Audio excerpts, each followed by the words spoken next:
الحمد لله وكفى والصلاة والسلام على سيد الرسل والصلاة والسلام على سيد الرسل وخاتم الأنبياء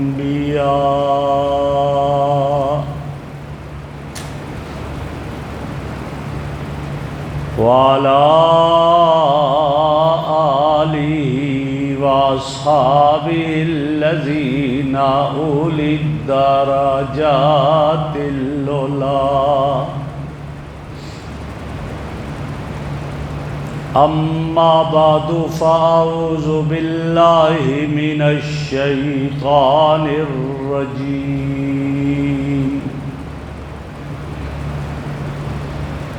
بسم الله الرحمن الرحيم يا أيها الذين آمنوا لا ترفعوا أصواتكم فوق صوت النبي ولا تجهروا له بالقول كجهر بعضكم بعضا وقال رسول الله صلى الله عليه وسلم من حج البيت فلم يزرني فقد جفاني وقال رسول الله صلى الله عليه وسلم من زار قبري وجبت له شفاعتي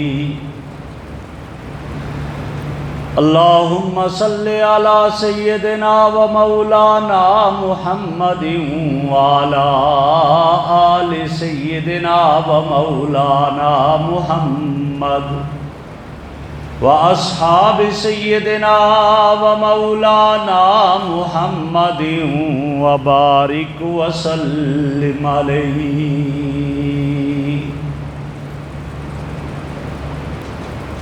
انتہائی قابل صد احترام بزرگوں اور عزیز دوستوں،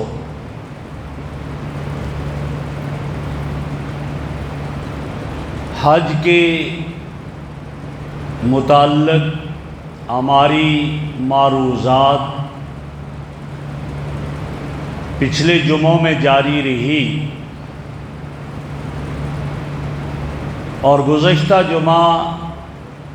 مناسک حج کو مکمل کیا اور یہ عرض کیا تھا اس جمعے کا کہ انشاءاللہ مدینہ منورہ کے سفر اور اس کے آداب کا تذکرہ ہوگا۔ تو آج اسی عنوان کو مد نظر رکھتے ہوئے چند معروضات گوش گزار کرنی ہیں کہ آدمی حج کرنے کے بعد مدینہ منورہ کا سفر کرتے ہیں، اور کچھ لوگ وہ ہوتے ہیں کہ جو پہلے مدینہ منورہ کا سفر کرتے ہیں اور پھر مکہ مکرمہ سے واپس آ جاتے ہیں۔ تو بہرحال مدینہ منورہ کا سفر، اس سفر میں اور حج کے سفر میں آدمی کو اپنی نیت خالص رکھنی چاہیے کہ میں اللہ رب العزت کی رضا کے لیے جا رہا ہوں، اور مدینہ منورہ کا سفر کر رہا ہے تو یہ سوچنا چاہیے اور یہ نیت ہونی چاہیے کہ میں اپنے آقا صلی اللہ علیہ وسلم کے در اقدس پر جا رہا ہوں، اس لیے جا رہا ہوں مدینہ منورہ میں کہ وہاں مسجد نبوی ہے، جو اسلام کی دوسری مسجد ہے۔ میں اس لیے مدینہ منورہ میں جا رہا ہوں کہ وہاں میرے آقا امام الانبیاء صلی اللہ علیہ وسلم آرام فرما ہے اور آپ کا روضہ عطر ہے۔ میں اس لیے مدینہ منورہ جا رہا ہوں کہ مدینہ منورہ میں ریاض الجنہ ہے۔ میں اس لیے مدینہ منورہ جا رہا ہوں کہ مدینہ منورہ میں جنت البقیع ہے۔ تو یہ نیت ہو کہ میں آقا کی مسجد میں نماز بھی پڑھوں گا، آقا کا پڑوس بھی حاصل کروں گا اور آقا کے روضہ عطر کی زیارت کروں گا۔ تو میں نے عرض کیا نیت اللہ کی رضا ہو، اور اس کی علامت علماء نے یہ لکھی کہ آدمی پھر فرائض اور سنن کا اہتمام کرے تو اس کی نیت گویا خالص ہے، نام و نمود مقصود نہیں، بازاروں میں خرید و فروخت کے لیے جانا مقصود نہیں، وہ فرائض اور سنن کو پورا کر رہا ہے۔ لہٰذا وہ اس سفر میں جب ہو، مکہ سے مدینہ کا سفر، تو اس سفر میں اس کو یاد رکھنا چاہیے کہ میرے آقا اس سفر میں یہاں سے گئے، ہجرت فرمائی، اور پھر میرے آقا صلی اللہ علیہ وسلم تکلیفیں اٹھا اٹھا کر تشریف لے گئے۔ اس سفر میں درود شریف کی کثرت ہو، کثرت سے زبان پر نبی اکرم صلی اللہ علیہ وسلم کے لیے صلاۃ و سلام کا ترانہ ہو،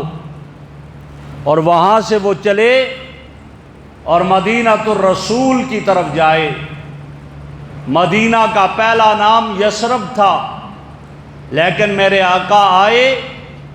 آپ کی وجہ سے مدینہ منورہ بن گیا، مدینۃ الرسول بن گیا، طابہ اور طیبہ اس کا نام قرار دیا گیا۔ آپ آئے تو اس کی خوشبوئیں پوری دنیا میں مہکنے لگی۔ جب جا رہا ہے تو پھر اس انداز سے جائے، جب مدینہ کے در و دیوار نظر آنے لگے، جب مدینہ کے وہ معطر باغات نظر آنے لگے، تو پھر تواضع اور عاجزی کے ساتھ سر جھکا کر جائے۔ اب گاڑیوں کا زمانہ، پہلے جو لوگ جایا کرتے تھے وہ ننگے پاؤں پیدل چلا کرتے تھے کہ ہم روضہ رسول کی طرف جا رہے ہیں، ہم آقا کے دربار میں جا رہے ہیں، ہم سواری پہ سوار ہو کر نہیں جائیں گے۔ امام مالک رحمہ اللہ سواری پر سوار ہیں، اور جب مدینہ کے قریب پہنچے اتر گئے سواری سے۔ کسی نے کہا کیوں؟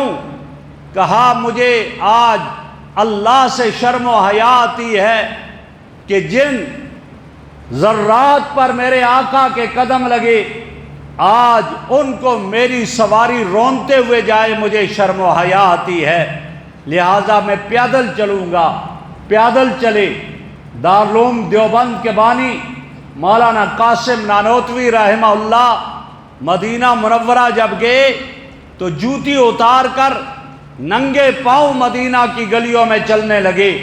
کسی نے کہا حضرت پتھریلی زمین ہے، آپ جوتی اتار کر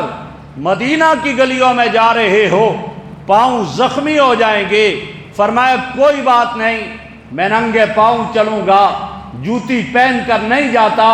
مجھے ڈر ہے جہاں میرے آقا کے قدم لگے ہوں وہاں کہیں نانوتوی کی جوتی نہ لگ جائے، اس لیے میں مدینہ کی گلیوں میں ننگے پاؤں جاؤں گا۔ مدینہ سے محبت ہو، مدینہ سے پیار ہو، اس لیے کہ میرے آقا مدینہ منورہ میں رہ رہے ہیں، آقا مدینہ منورہ کے باسی ہیں، آپ نے ہجرت فرمائی، وہیں آرام فرما رہے ہیں، قیامت کے دن مدینہ سے اٹھیں گے، سب سے پہلے مدینہ کے لوگوں جنت البقیع والوں کی سفارش کریں گے، پھر آگے دوسروں کی سفارش ہوگی۔ مدینہ منورہ کی محبت دل میں اجاگر ہو، مدینہ کی چیزوں میں آدمی نقص نہ نکالے، عیب نہ نکالے کہ یہ مدینہ کی چیز ہے، عیب نہ نکالے۔ کسی کے بارے میں آتا ہے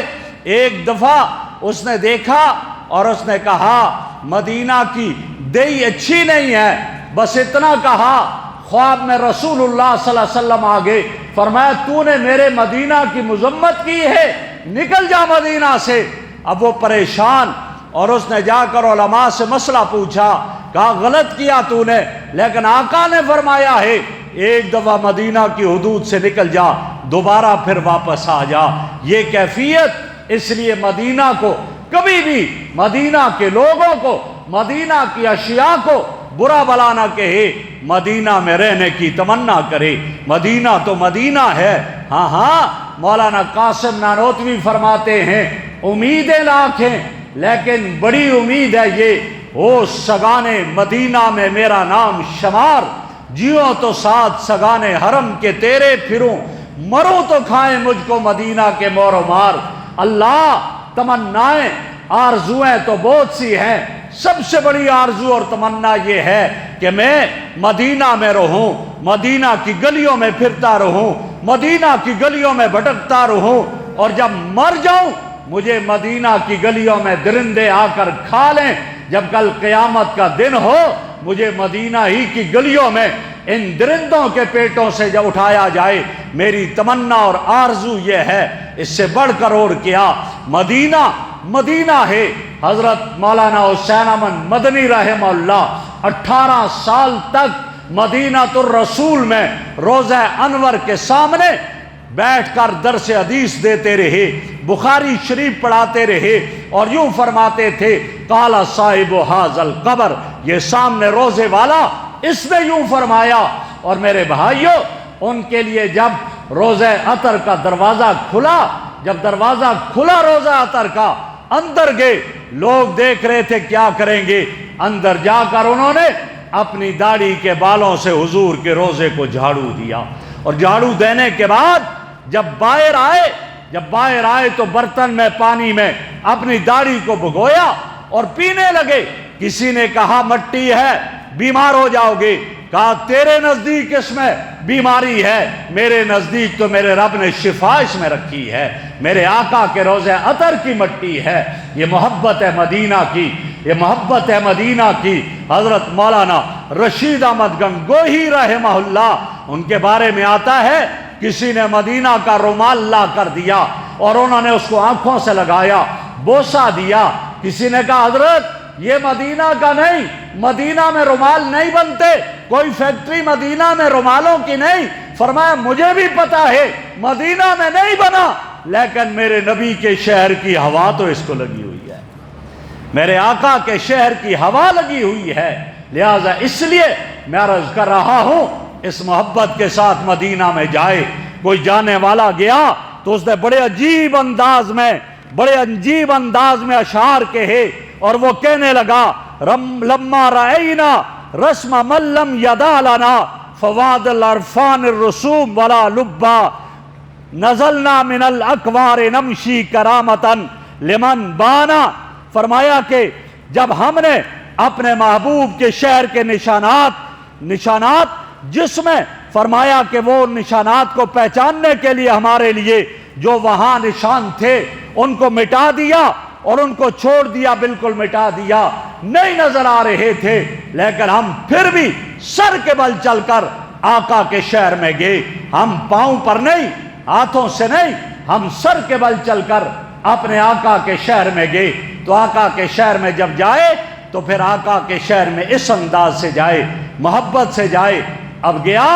جب گیا ہے تو مسجد نبوی نظر آتی ہے، مینار نظر آتے ہیں، تو کیا کہا؟ مسجد نبوی کے جب مینار نظر آئیں، اللہ کی رحمت کے آثار نظر آئیں، کہ آج تو اللہ کی رحمت کے آثار نظر آ رہے ہیں۔ مدینہ جا رہا ہے، نبی اکرم صلی اللہ علیہ وسلم کے روزے عطر کے لیے بھی جائے۔ جب گیا غسل کر کے، وضو کر کے مسجد نبوی میں داخل ہو، اور مسجد نبوی میں داخل ہو کر دعا پڑھے، دایاں پاؤں مسجد نبوی میں دروازے سے داخل کرے، پھر بایاں پاؤں، اور اللہ مفتح لی ابواب رحمتک کا پڑھے، اور اس کے بعد پھر اس کو گویا ایک دعا پڑھنی چاہیے، اور وہ دعا اس کو یہ پڑھنی چاہیے اور یہ کہنا چاہیے اس کو اس دعا میں، اور دعا یہ کرے کہ اللہ میں اب آ گیا ہوں یہاں پر، میں اس تیرے در پر آیا، تیرے محبوب کے روضہ عطر پر آ گیا ہوں، اللہ تو اس کو میرے لیے جہنم سے چھٹکارے کا ذریعہ بنا، اللہ عذاب سے نجات کا ذریعہ بنا، اور اس طرح میرے آقا کے پاس جائے، اور آقا کے پاس جس طرح آدمی آقا کی حیات میں جاتا ہے گناہگار کہ آقا دعا کریں اللہ میرے گناہ معاف کر دے، ایسے اللہ کے نبی کے در اقدس پر آقا کی وفات کے بعد بھی جائے، یہ کہے روضہ عطر پر جا کر آقا میرے گناہوں کی مغفرت کروا دے، تیرے در پر آ گیا ہوں۔ ایک آیت قرآن کریم کی ہے اور اس آیت میں یہ ذکر کیا گیا وَلَوْ أَنَّهُمْ إِذ ظَلَمُوا أَنفُسَهُمْ جَاءُوكَ فَاسْتَغْفَرُوا اللَّهَ وَاسْتَغْفَرَ لَهُمُ الرَّحْمَنُ لَوَجَدُوا اللَّهَ تَوَّابًا رَحِيمًا، فرمایا کہ اگر یہ لوگ گناہگار اپنی جانوں پر گناہ کر کے ظلم کر کے یہ میرے نبی کے پاس آتے ہیں اور آ کر اپنے گناہوں کی معافی چاہتے ہیں، اور نبی بھی ان کے لیے گناہوں کی مغفرت کی تمنا اور آرزو کرتے ہیں، تو اپنے رب کو یہ تواب اور رحیم پائیں گے، وہ توبہ قبول کرنے والا رحم کرنے والا ہے۔ اسی آیت کے ضمن میں علامہ ابن کثیر رحمہ اللہ نے ایک واقعہ لکھا، فرمایا کہ ایک بزرگ کہتے ہیں میں بیٹھا ہوا ہوں، میں حضور اقدس کے روضہ عطر پر آیا، حاضری دی، پھر بیٹھ گیا، اتنے میں دیکھتا کیا ہوں ایک بدو آیا، اور بدو آ کر کے وہ نبی اکرم صلی اللہ علیہ وسلم کے روضہ عطر پر پہنچا اور سلام کیا، اور سلام کر کے السلام علیکہ یا رسول اللہ یہ کہہ کر اس نے کہا اللہ کے رسول میں نے یہ سنا قرآن میں اللہ فرما رہے ہیں وَلَوْ أَنَّهُمْ إِذْ ظَلَمُوا أَنفُسَهُمْ جَاءُوكَ،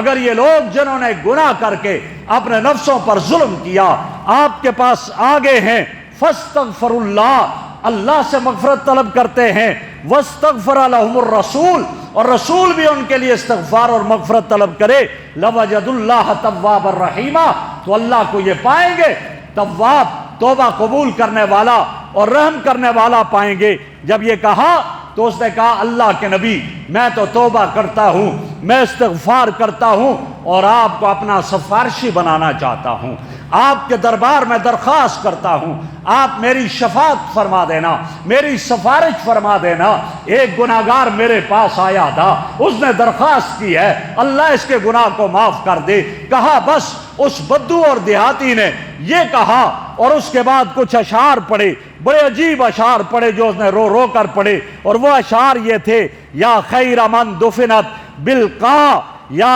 خیر من دفنت بالقاع اعظمہ فتاب من طیبین القاع، فرمایا اے وہ ذات کہ جو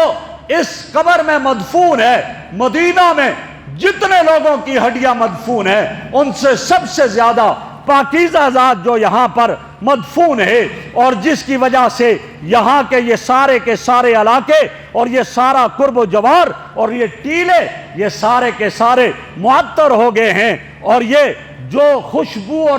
عطر اور عنبر کے بن گئے ہیں، اور کہا نفس الفداء لقبر انت ساکنہ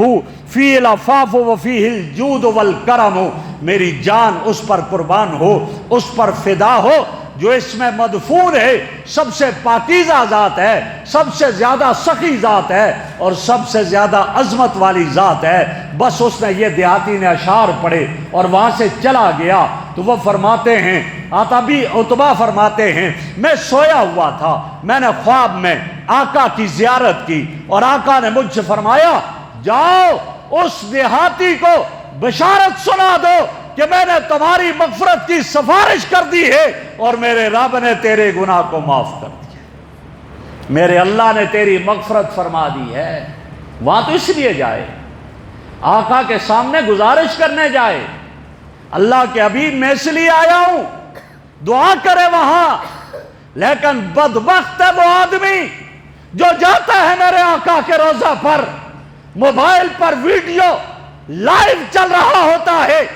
اپنی بیوی اپنی بہن اپنی بیٹی کی تصویر سامنے موبائل میں لائیو آ رہی ہوتی ہے، پیچھے لوگ چل رہے ہوتے ہیں، وہ دیکھ رہے ہوتے ہیں اس کو، یہ بھی، اور چیخ چیخ کر چلا چلا کر اپنے گھر والوں کو بتا رہا ہوتا ہے، جبکہ رب نے فرما دیا لا ترفعوا اصواتکم فوق صوت النبی، میرے نبی کے سامنے آواز بلند نہ کرو، ولا تجہروا لہ بالقول کجہر بعضکم بعضا، اور اس طرح نہ زور زور سے پکارو جیسے ایک دوسرے کو پکارتے ہو، ان تحبط اعمالکم، کہیں تمہارے اعمال حبط اور ضائع نہ ہو جائے۔ وہاں یہ ویڈیو بناتا ہے، چلاتا ہے، پکارتا ہے، لوگوں کو دکھاتا ہے دیکھو میں روضہ رسول پر گیا، وہاں موقع تو یہ تھا آقا کے سامنے درخواست کرتا، میری یہ درخواست ہے، میری سفارش کیجئے، اور یہ ظالم وہاں بھی یہ کر رہا ہے، وہاں بھی پکار پکار کر کہتا ہے۔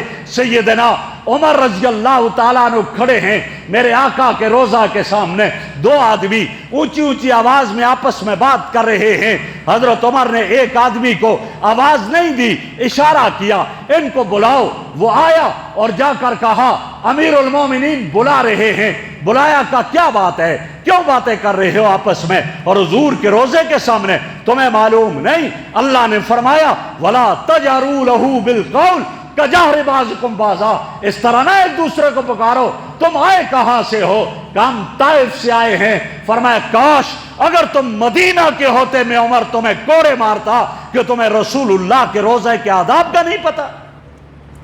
وہاں تو اس طرح جائے، لاکھوں روپے لگا کر جائے اور پھر گناہی لے کر آئے، پھر فائدہ کیا ہے جانے کا؟ فائدہ کیا ہوا اس جانے کا؟ وہاں تو آنکھیں جھکا کر جائے، نظریں جھکا کر جائے، شرمندگی کے ساتھ جائے، آقا گناہوں میں ڈوبا ہوا ہوں، کس منہ سے آؤں، لیکن جاؤں کہاں؟ آپ کی سفارش کا تو امیدوار ہوں۔ ایک دیہاتی میرے آقا کے روضہ اطہر پر آیا، بڑے عجیب انداز میں آیا، نظریں جھکی ہوئی، جالی کے سامنے پہنچا، عمر دیکھ رہے تھے، انداز ایسا دلکش تھا، عمر بھی آ کر اس کے پیچھے کھڑے ہو گئے۔ جب آ کر کھڑے ہوئے اس کے پیچھے، اس نے وہاں کیا بات کی، یہ ہے بات میرے بھائیوں، اس نے کہا اے اللہ یہ سامنے تیرا محبوب ہے، یہ تیرا محبوب ہے، ایک تو تیرا محبوب ہے، دوسرا تیرا دشمن ہے شیطان، اور تیسرا میں تیرا بندہ، کمزور بندہ ہوں، اللہ گناہگار ہوں، مجھے معاف کر دے۔ اگر تو مجھے معاف کر دے گا تیرا محبوب خوش ہو جائے گا، تیرا دشمن غمگین ہو جائے گا، اور تیرا بندہ گناہگار کامیاب ہو جائے گا، اور اگر تو مجھے معاف نہیں کرے گا تیرا محبوب غم زدہ ہو جائے گا، تیرا دشمن شیطان خوش ہو جائے گا، اور تیرا بندہ ہلاک ہو جائے گا۔ اور مجھے یقین ہے تو اپنے محبوب کو کبھی غمگین نہیں کرے گا، تو اپنے محبوب کو خوش کرے گا، تو اپنے دشمن کو کبھی خوش نہیں کرے گا، غمگین کرے گا، اپنے کمزور بندے کو تباہ اور ہلاک نہیں کرے گا، کامیاب کرے گا۔ اللہ بس یہی کر دے، مجھے اللہ ہلاکت سے بچا دے، اپنے محبوب کو خوش کر دے، اپنے دشمن کو ناراض کر دے، غمگین کر دے۔ یہ دعا اس انداز میں تھی، ایسی تھی۔ عمر پیچھے کھڑا تھا، عمر نے سنا، عمر نے کہا اللہ میری بھی یہی دعا ہے جو اس دیہاتی کی دعا ہے، یہی میری دعا ہے جو اس دیہاتی کی دعا ہے۔ عمر روئے، اتنے روئے کہ داڑھی کے بال تر ہو گئے۔ ارے وہاں سیلفیاں بنانا، وہاں تصویریں بنانا، وہاں گھر والوں کو ویڈیو دکھانا، اپنے آپ کو پیش کرنا اس طرح، نہ وہ مقام نہیں ہے۔ وہ مقام تو اس طرح التجا کا مقام ہے، وہ تو التجا کا مقام ہے، وہ رونے کا مقام ہے، وہ معافی کا مقام ہے۔ وہاں بھی جا کر ایک ایسا کرے تو اس سے بڑا بدبخت کون ہوگا؟ میرے بھائیوں، میں عرض کر رہا تھا میرے آقا کے روضہ اطہر پر جائے، میرے آقا نے کیا ارشاد فرمایا؟ میرے آقا نے ارشاد فرمایا،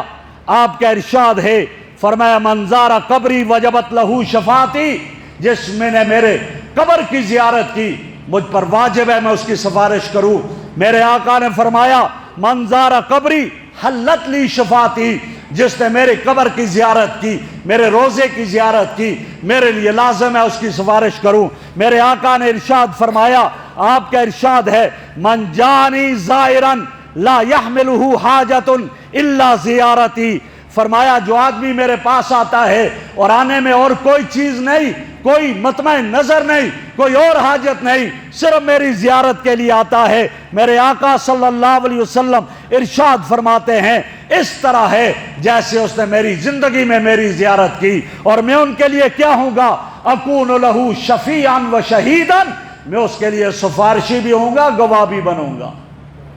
میں اس کا گواہ بھی بنوں گا اور سفارشی بھی ہوں گا۔ میرے آقا یہ ارشاد فرماتے ہیں، فرمایا کہ منظارنی الی المدینہ، جس نے مدینہ میں آ کر میری زیارت کی، کنت لہ شفیعا و شہیدا، میں اس کا سفارشی بھی ہوں گا، اس کے لیے گواہ بھی بن جاؤں گا۔ لیکن جو حج کرتا ہے مدینہ نہیں جاتا، میرے آقا کی زیارت نہیں کرتا، فرمایا من حج البیت فلم یزرنی، بیت اللہ کا حج کیا میری زیارت نہیں کی، فرمایا فقد جفانی، وہ بڑا بے وفا ہے، اس نے مجھ سے بے وفائی کی،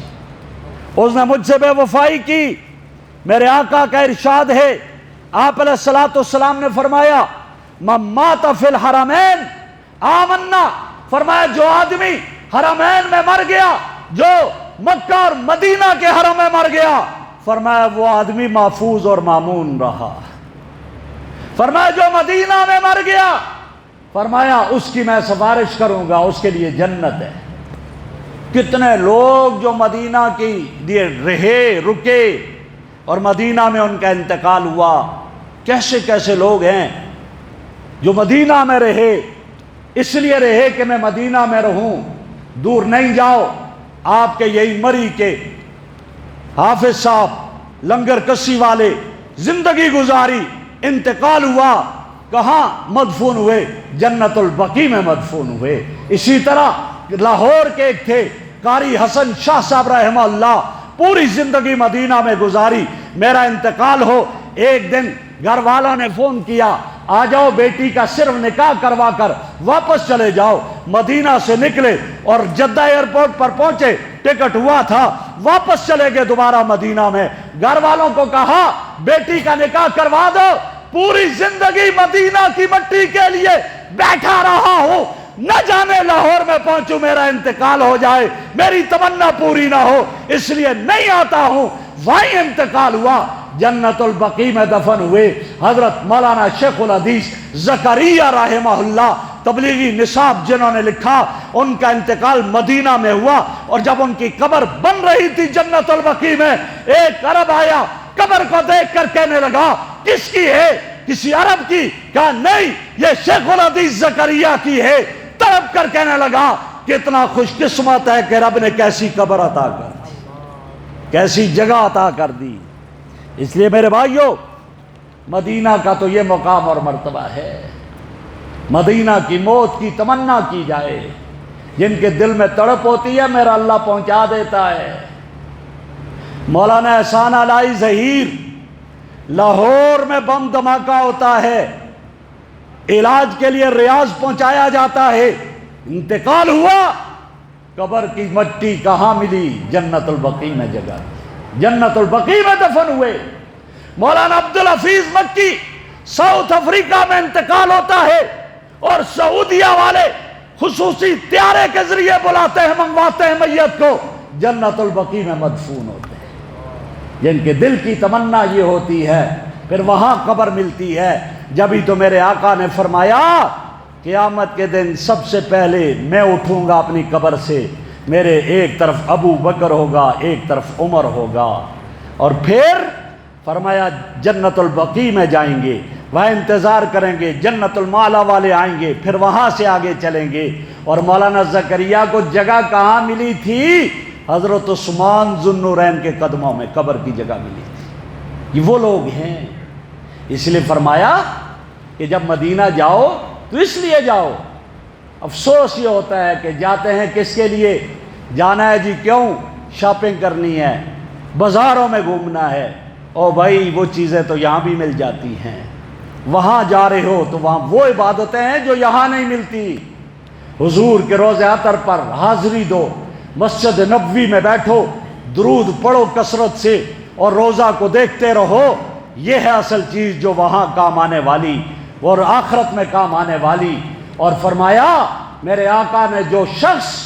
میری مسجد میں 40 نمازیں مسجد نبوی میں پڑھے گا، 40 نمازیں پڑھے گا، فرمایا کہ میں اس کے لیے سفارش بھی کروں گا، اور کوئی نماز درمیان میں فوت نہ ہو، جو 40 نمازیں اس طرح پڑھے کوئی بھی نماز فوت نہ ہو، فرمایا اس کے لیے ایک برات اور پروانہ ملے گا اس کو جہنم سے چھٹکارے کا، نفاق سے بری ہونے کا اور اللہ کی رضا کا۔ میرے حاجی یہاں سے جاتے ہیں، عمرہ کرنے والے جاتے ہیں اور وہ اپنی نمازوں کو ان مقدس مقامات کی زیارت میں قربان کر دیتے ہیں، وہ الگ ہیں، اس وقت جاؤ زیارات کے لیے جو نماز آپ کی ضائع نہ ہو۔ آپ کی نماز تو ساری نمازیں مسجد نبوی میں ہونی چاہیے، وہاں تکبیر اولیٰ کے ساتھ ہونی چاہیے، پھر بات ہے۔ اور ایک اور بات فرمائی اور میں بات ختم کرتا ہوں، وہاں مسجد نبوی میں نمازیں پڑھ رہا ہے، فجر کی نماز پڑھی، نکلا، کہاں چلا جائے؟ قباء میں چلا جائے، جو اسلام کی پہلی مسجد جو میرے آقا نے جس کو بنایا اپنے ہاتھوں سے، فرمایا وہاں آ جائے جس کی بنیاد تقویٰ پر رکھی گئی ہے۔ فرمایا جو آئے وضو کر کے وہاں وہاں اشراق کے نماز پڑھے، 2 رکعت پڑھے، عمرہ کے برابر اجر ملے گا۔ مدینہ کے لوگ پریشان تھے کہ وہاں مکہ مکرمہ میں تو عمرہ ہے اور عمرہ پر یہ کچھ ملتا ہے، تو فرمایا فکر نہ کرو، تمہاری فکر پر رب نے تمہارے لیے یہ اجر رکھ دیا کہ مسجد نبوی میں فجر پڑھو اور نکلو اور جا کر کے اشراق قباء کی مسجد میں پڑھ لو، تمہیں عمرہ کے برابر مقبول عمرہ کا اجر ملے گا۔ یہ اللہ عطا کرتے ہیں۔ تو اس لیے جو حضرات حج پر جا رہے ہیں یا آئندہ اللہ جنہیں لے جائے گا عمرے پر جو جائیں گے، انہیں یہ سوچنا چاہیے کہ ہم جب اتنا کوئی لگا کر آئے ہیں تو یہاں سیر سپاٹے کے لیے نہیں آئے، ہم تو یہاں رحمتیں لوٹنے آئے ہیں، برکات کو لوٹنے آئے ہیں۔ حضور اکرم صلی اللہ علیہ وسلم مدینہ میں آئے تو حضور کی شفاعت اور سفارش کے حقدار بننے آئے ہیں، تو وہاں وہ اعمال کریں جن سے ان کی مغفرت ہو۔ جو میں نے عرض کیا، اللہ مجھے بھی عمل کی توفیق عطا فرمائے، آپ کو بھی عمل کی توفیق عطا فرمائے۔ وآخر دعوانا ان الحمد للہ رب العالمین۔ سنت